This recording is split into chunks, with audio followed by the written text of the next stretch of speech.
Hello, everybody. Welcome to another daily dose of gaming news and all that good stuff. And as always, I also publish on Rumble and on Patreon for extra support and any kind of updates and such. Usually, I go about on Twitter X. Later today, we will have the last episode of the Callisto Protocol gaming series. And then I will start the next series next Monday. So I'm not going to do any upload for Friday, unless if I manage eventually to do any kind of demo gameplay of stuff that I have on my wish list. If I manage to record something, I will try to upload there. But yeah, other than that, we already have some completed gameplay series here and there. 1080p the older ones and 4K the most recent ones. And yeah, I think this is it regarding channel updates. But yeah, let's go to the news. Again, as I was suspicious about, it seems that we're going to have some issues with the 5070 Ti MSRPs or pricing. Mainly, I think two main reasons: the fact that there's not going to be basically a founder's edition from this CPU. It's only going to be AIBs, and I think it's also the fact I'm assuming there's not going to be a lot of inventory regarding this. Regarding AIBs, again, I said I think yesterday, I will assume at least one model for each brand will have supposedly the MSRP of that GPU, which is 750. But then again, I'm not sure how well that was going to go for anybody that wants to buy the card at the MSRP. But we're seeing already MSI Gaming Trio, which I think I'm not sure if it is I think it's middle range gaming trio C plus. Again, I don't know by head the how the models are high end or low end depending on the naming scheme from each brand. But yeah, this card itself is already been spotted on MediaMark. It's kind of very large consumer retailer in Europe. In my country, in Portugal, we had this kind of MediaMark outlets there. Usually, it's electronics and such, and also they have PC components, even though they are not. At least when I was in Portugal, they were not like PC specialists like you have in USA, which is oh my god, I completely forgot the name of the outlet. Um, oh my god, in USA it's over Micro Center. Sorry. Oh my god, today my memory is not that good. But yeah, it's not as specialized as Micro Center. But yeah, they sell PC components also. They tend to be relatively competitive on the European market, at least that's the idea that I have when I was browsing stuff when I want to buy something from my PC. And this is just to give a kind of a context of how high this pricing is, which is basically $1,170, which is 32% more than the MSRP. And again, all the prices in Europe already have the taxes included. In this is from Austria, which has 20% VAT instead of Germany's 19, but then again 1%. It's like $50 or so of difference. If that no, not even that much. It's like 10 euros, if that much. Yeah, it's a lot. The difference itself, you can buy a low end GPU from in the same kind of category of GPU again. And we also see that MSI also is going to confirm yesterday that it's going to release on February 20th, so not that far from there, around a week or so. There is also some on France. Kind of the same pricing around the same model of MSI GPUs. It's around on France the same price. Again, I'm not sure the VAT on France. Again, I think it has one of the highest VAT. But then again, the final price is not near close MSRP, 30% markup basically. And I think it's going to be something that we're going to see during the launch of this GPU. Again, my only hope is that I'm not sure how this pricing is already being reflected any kind of tariffs from USA. regarding this. I'm not sure how that will play out on this pricing, or especially on the 5070s, given that it's already coming out after the supposed tariffs. And then again, implementation of that, I don't know exactly how it goes. But yeah, it's going to be a little bit of a tough thing here. Hopefully, AMD can. I don't know. After the launch of these 70 class cards GPUs, they can do the supposed event that supposedly we are going to get until the end of this month, with supposedly the launch of the GPU early March. Supposedly, again, this is all very soon, maybes and leaked information and a lot of rumors. But yeah, my hope is just to bring a little bit more competitiveness to the GPU side of things, especially on this kind of what we can consider usually have we can get more value out of the money that we usually spend around this price point. Usually, that's the expectation that we might get from this generation is if they come up swinging and manage to really do again, as I said before, 9070 XT, which is the high end of RDNA 4, keeping close to the 4080 in a sense of I don't know, best worst case scenario, given like 10% off of a 4080 in terms of rasterization, and I don't know, 4070 Super or 4070 Ti kind of a thing there in terms of ray tracing performance. Then launching, hopefully, when they do the I don't know, the event of showcasing the new RDNA 4s, if the FSR4, the upscaling technology, really is that good in terms of upgrade from the FSR 3, and if they again manage to launch this GPU at, I don't know, maximum $600 and really maintain that MSRP, or have a lot of inventory at around that price, again, I think it might be a killer for the 5070 Ti and 5070, because again, if you're seeing this markup on the 5070 Ti, which is almost basically a price of a 4080 when it was launched to a certain degree, we're going to see the 5070 non-Ti, supposedly 550, I think, is going to launch around $700. Again, everything, again, it's like a paper launch from NVIDIA regarding this new generation, and hopefully AMD, by the fact that they didn't announce anything specifically and they basically are hoarding inventory on retailers to a certain sense. At least that's the rumors that we have from inside sources on those retailers. Suppose there is a lot of inventory of these GPUs.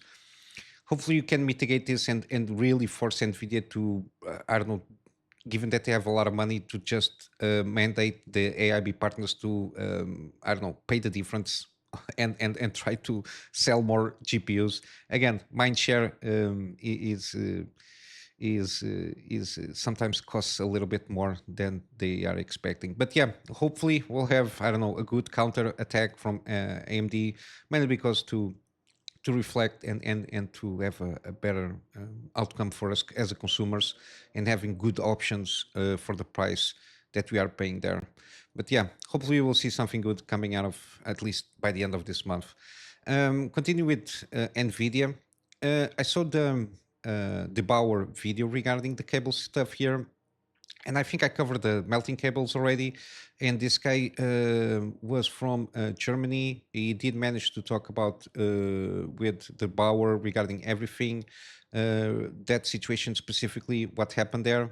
Suppose the guy is an enthusiast, basically what he's doing. So it's not a guy that out of nowhere decided to build a DIY system for the first time ever in his life, never saw any kind of PC component and screw up.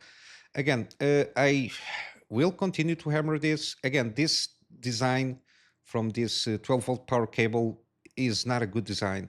When you have a design, when basically even for people that already do DIY for 20 plus years, and and you induce user error, which to a certain degree it's not user error. If you have a design that supposedly induces user error in not in that small amount of cases, it's a design flaw by itself. You have to redesign everything regarding that, in this case, the 12-volt power pin ecosystem, which is the cables, the pins, everything, and the connectors, and everything, how it works.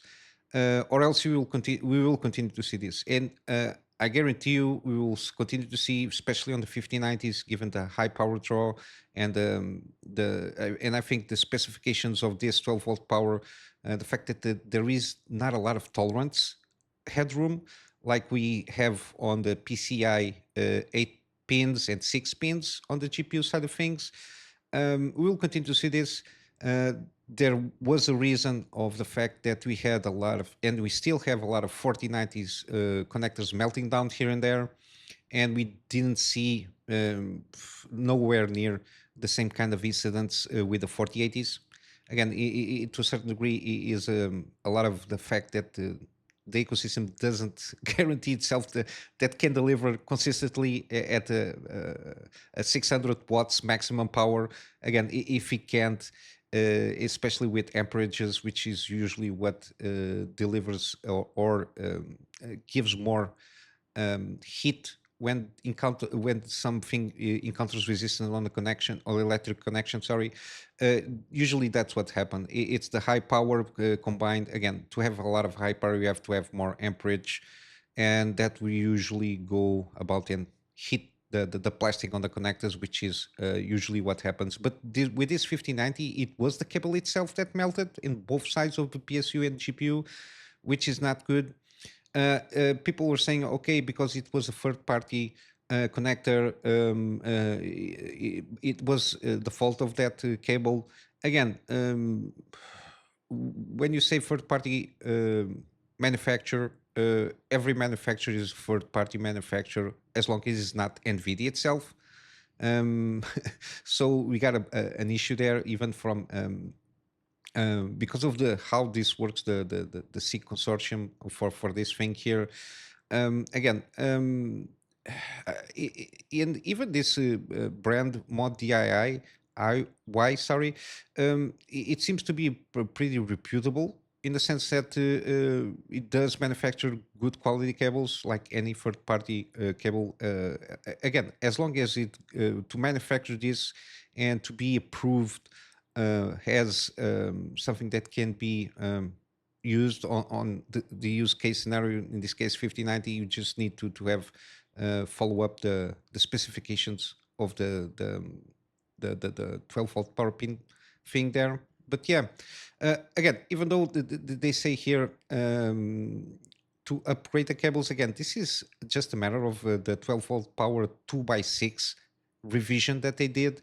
Again, the revision that they did supposedly could ensure less failure, because they supposedly shortened the sense pins to the fact that if the cable is not properly seated, it will not deliver the full power of the cable, which by itself is already very weird for me when they announced this. Again, why do you need to short the sense pins if by any chance there is a possibility of not seating properly the cable, which is very weird for me.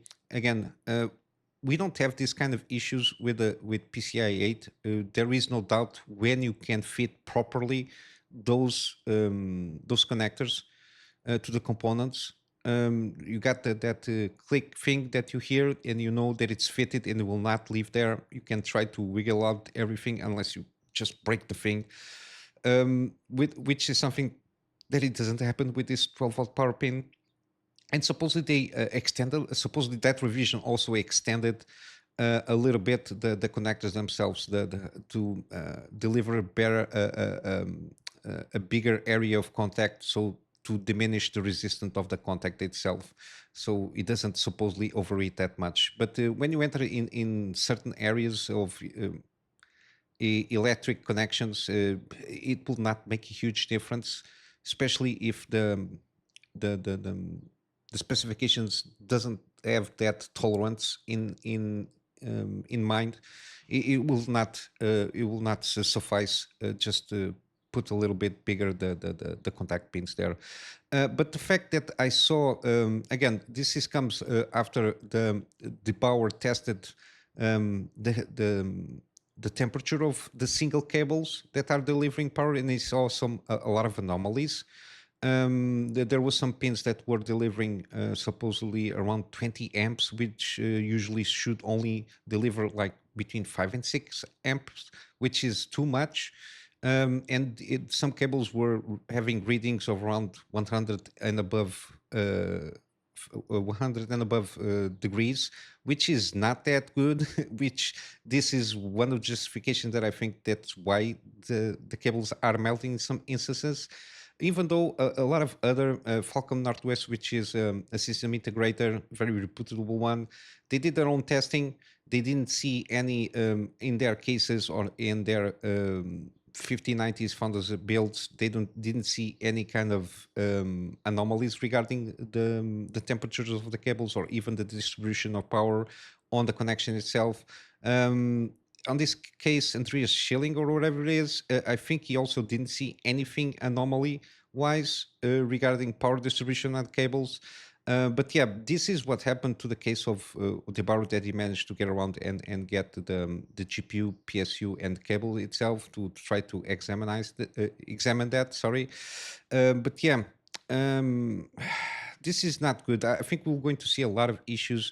Again, this also depends a little bit that there seems to be no comprehensive, I don't know, chip or whatever it is, or controller of how the power should be distributed between these cables on this 12-volt power pin, kind of a thing here. It's maybe there is on AIB cards, they do like a controller chip or something like that that can regulate the power that it's demanding from the cables, because supposedly the PSU also, I don't think it has like a controller in the sense that it can differentiate um, um, which cable it's going to use more or less power delivery. But yeah, it's something is weird about it, especially in this case, by the fact that these images are, as you can see, it's very clear that there was something very wrong on this single cable. You can see here, you can watch the video. Watch the video. It's pretty impressive by the end of the video when it shows up here. This heat signature. You might not trust the proper reading, but you can see there is a huge difference on what is being delivered here. And I don't think this is going to be the end of it. People delve into the 5090s, and they're going to regret it because I think there are going to be a lot of more melted or cables, connectors, GPUs. Some accidents supposedly are going to happen. But yeah, I don't think the justification of if the user error and the upgraded 12-volt power pin, again, I don't think it justifies itself the fact that we have specifically in this case one cable delivering 22 amps when it should be delivering 5 amps, and I don't think the specifications of the power delivery system, which is the 12-volt power pin, it's again, I don't think it has that kind of high tolerance of plus 5 to 20, 4 times the amperage for a wire. Again, this is not going to end very well.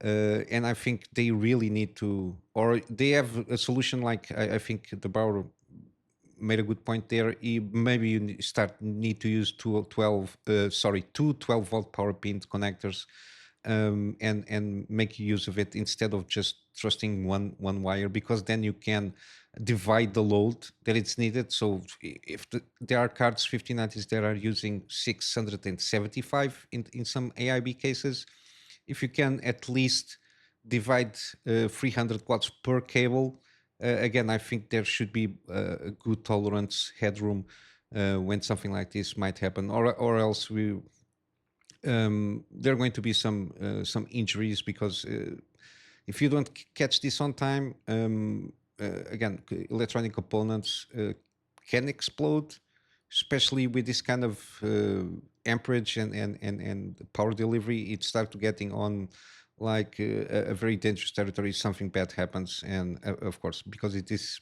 to a certain amount, it's an hobby. We don't want to see any kind of accidents, because again, NVIDIA wants to be greedy and not do the proper vetting on whatever they need to do the vetting, because again, I'm not an electrical engineer.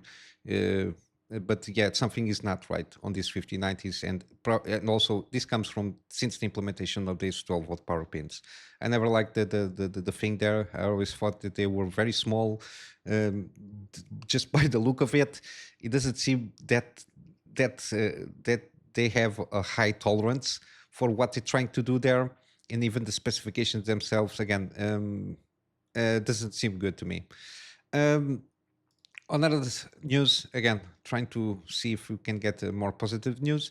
We're going to have a PlayStation State of Play after all. There were some rumblings here and there. Again, I was not following too much. Again, I'm not a console guy, but my interest peaked a little bit regarding PlayStation upcoming launches, mainly because, to a certain degree, how they retracted the PSN Plus linking account requirement for games published by PlayStation on Steam. There seems to be officially the retrashing on that regarding any kind of single player game. I think there is going to only be kind of mandatory if you want to play any kind of multiplayer game or any multiplayer portion of a single player game.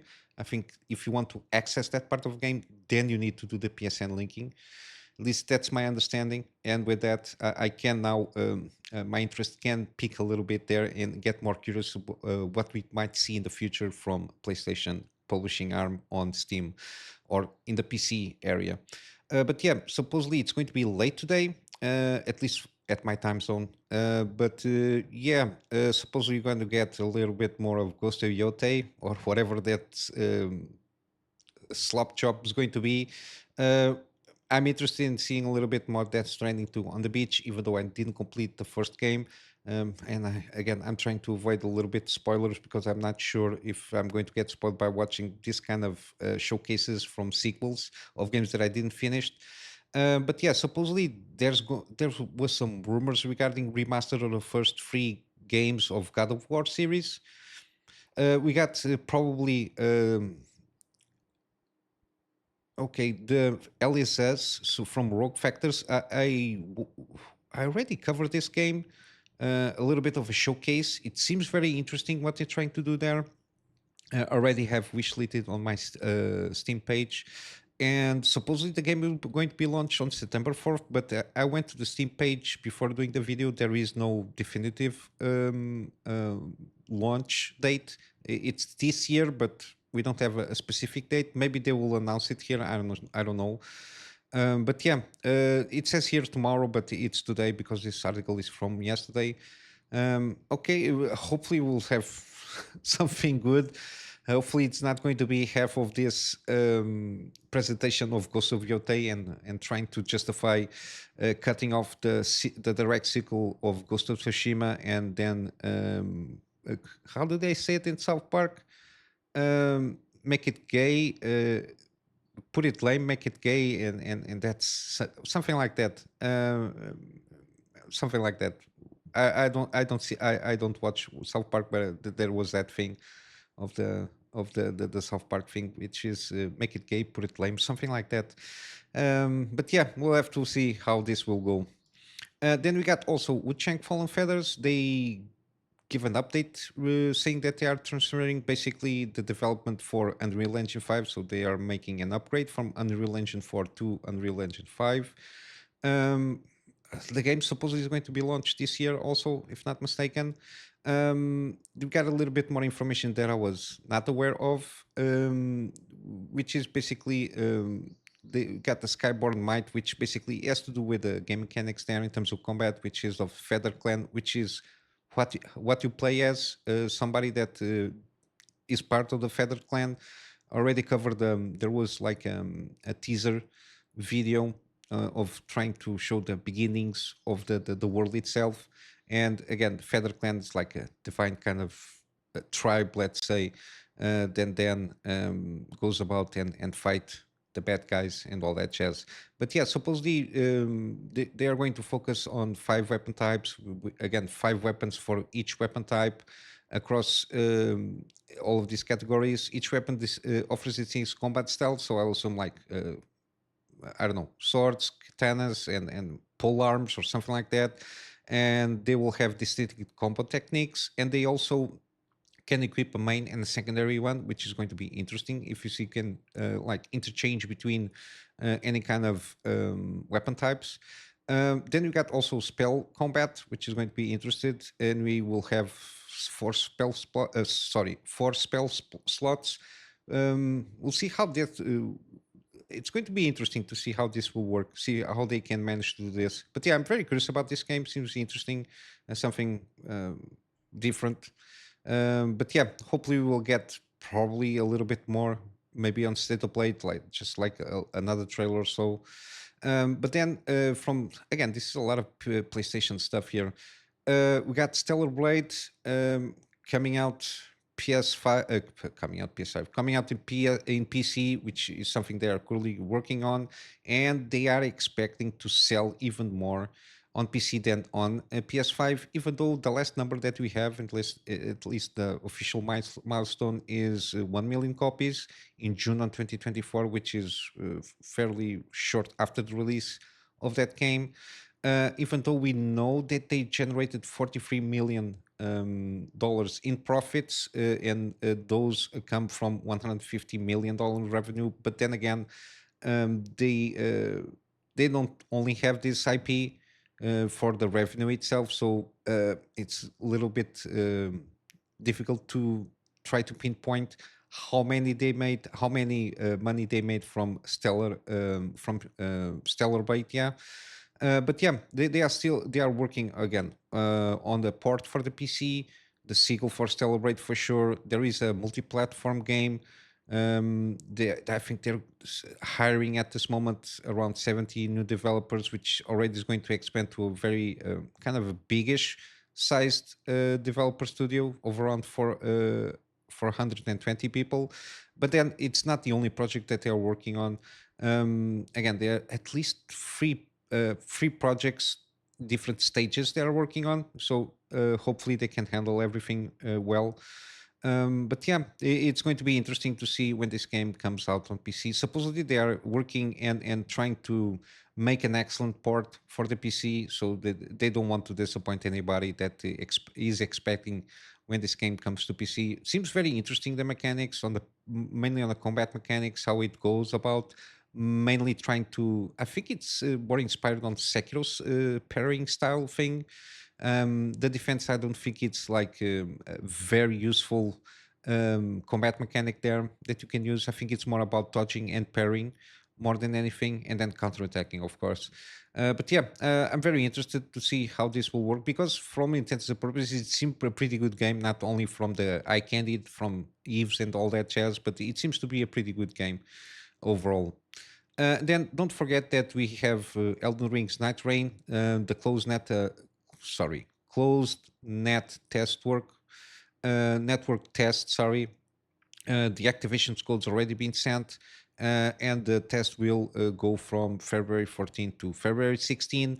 Again, only people that had PlayStation or an Xbox could do to try and join this closed network test.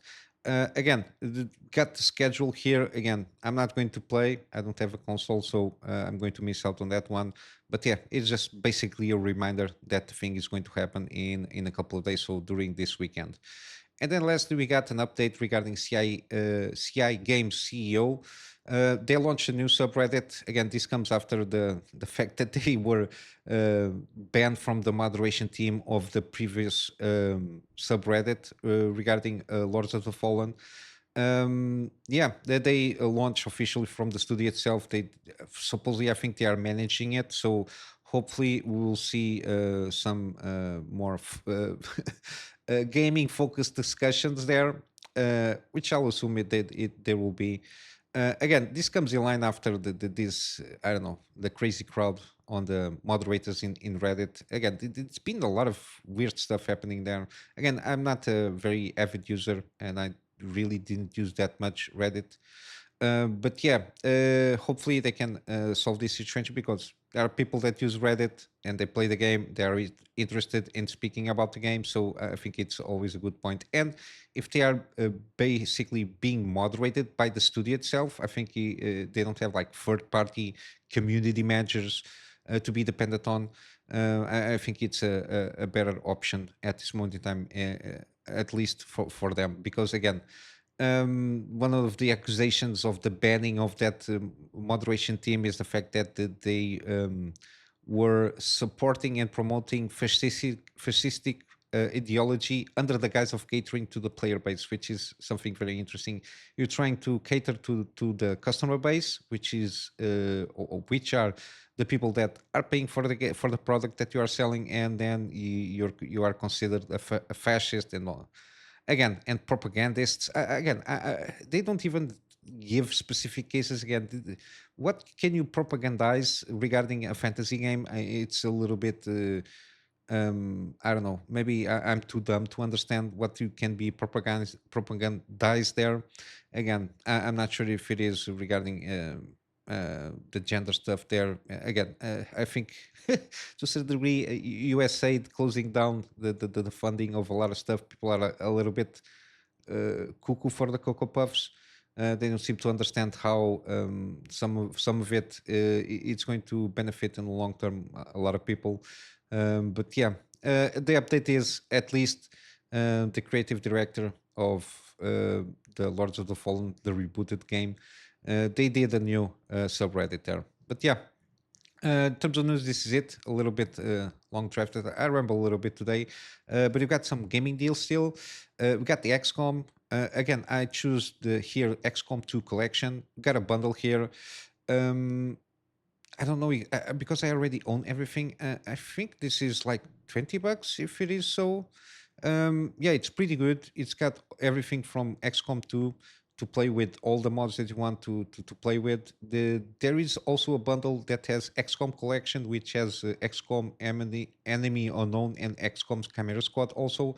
I think I covered that yesterday. But again, XCOM 2 is a very excellent game by itself with all this DLC, which is usually required for the mods because the mods take advantage of the assets that are used on this DLC. So there is that.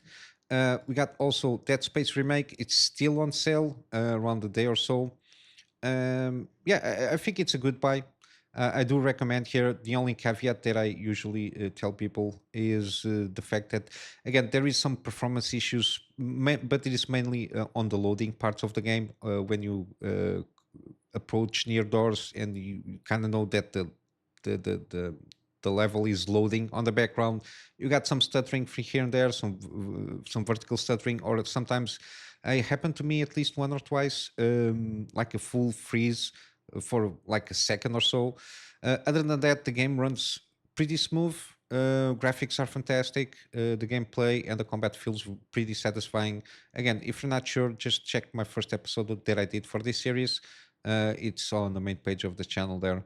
We got also Deus Ex Human Revolution, this time on Steam. Yesterday I covered on GOG.